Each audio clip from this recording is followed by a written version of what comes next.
जब से वेनेजुएला पर यूएसए ने हमला किया है, तब से सबके जहन में एक ही सवाल उठ रहा है कि क्या तीसरा विश्व युद्ध होगा। क्योंकि मादुरो जब गिरफ्तार हुए तो किम जोंग के माथे पर पसीना आ गया। मिसाइल दागकर ट्रंप को उसने ललकारा है। इसी से अब उठ रहा है सवाल कि क्या तीसरा विश्व युद्ध होगा। नमस्कार, आप देख रहे हैं न्यूज़ 18 का डिजिटल प्लेटफॉर्म और मैं हूं आपके साथ श्रुति श्रीवास्तव। वेनेजुएला के राष्ट्रपति निकोलस मादुरो को अमेरिका ने देश के भीतर घुसकर गिरफ्तार कर लिया है और इस कार्रवाई के बाद पूरी दुनिया में भू राजनीतिक तनाव तेज हो गया है।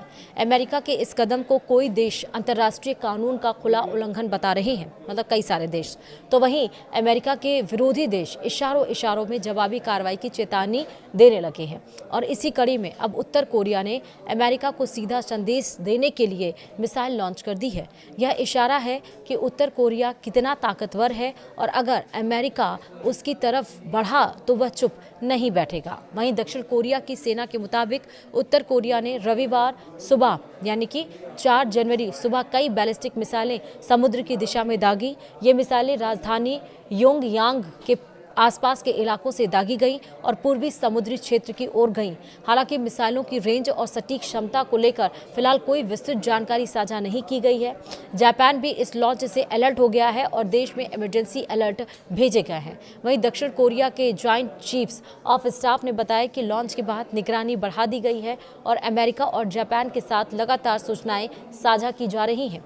वहीं जापान के रक्षा मंत्रालय ने भी मिसाइल लॉन्च की पुष्टि की है, हालांकि किसी नुकसान की खबर नहीं है। वहीं अमेरिका ने मिसाइल लॉन्च पर क्या कहा है, चलिए बताते हैं। यह मिसाइल परीक्षण ऐसे वक्त पर हुआ है जब वैश्विक स्तर पर अमेरिका पहले ही वेनेजुएला को लेकर घिरा हुआ है।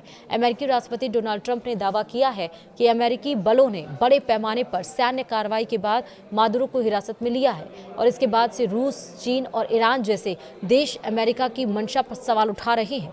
विशेषज्ञ मान रहे हैं कि उत्तर कोरिया का यह कदम केवल एक हथियार परीक्षण नहीं बल्कि अमेरिका के लिए एक रणनीतिक चेतावनी है, खासकर इसलिए क्योंकि यह लॉन्च ऐसे समय में हुआ है जब दक्षिण कोरिया के राष्ट्रपति चीन दौरे पर जाने वाले हैं और कोरियाई प्रायद्वीप पर कूटनीतिक गतिविधियां तेज है। वहीं अमेरिका की इंडो पैसिफिक कमांड ने बयान जारी कर कहा है कि इसे उत्तर कोरिया के मिसाइल लॉन्च की जानकारी है और फिलहाल इससे अमेरिका या उसके सहयोगियों को कोई तत्कालिक खतरा नहीं है। साथ ही अमेरिका ने दोहराया कि वह अपने सहयोगी देशों की सुरक्षा के लिए पूरी तरह प्रतिबद्ध है।